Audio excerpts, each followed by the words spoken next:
SEMICON India 2025 సదస్సులో ఈ ఆవిష్కరణ జరిగింది.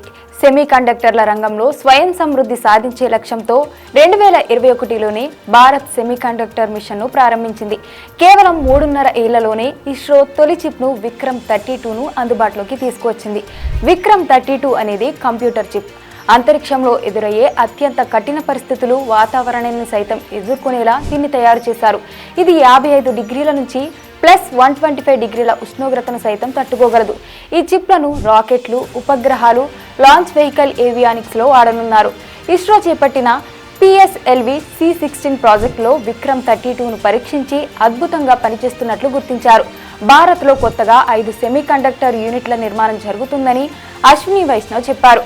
6 రాష్ట్రాల్లో 1.60 లక్షల కోట్లకు పైగా పెట్టుబడులతో 10 ప్రధాన ప్రాజెక్టులకు ఆమోదం లభించిందని తెలిపారు. ప్రపంచ సెమీకండక్టర్ రంగంలో భారత్ ఓ వెలుగు వెలగనుందని తెలిపారు. సెమీకండక్టర్ డిజైన్ రంగంలో భారత్ కీలక శక్తిగా ఎదుగుతుంది. ప్రపంచ ప్రసిద్ధి చెందిన క్వాల్కమ్, ఇంటెల్, ఎన్విడియా, బ్రాడ్.కామ్, మీడియాటెక్ సంస్థలు బెంగళూరు, హైదరాబాద్, నోయిడాల్లో పెద్ద పరిశోధన, అభివృద్ధి, డిజైన్ కేంద్రాలను ఏర్పాటు చేస్తున్నాయని కేంద్ర మంత్రి తెలిపారు.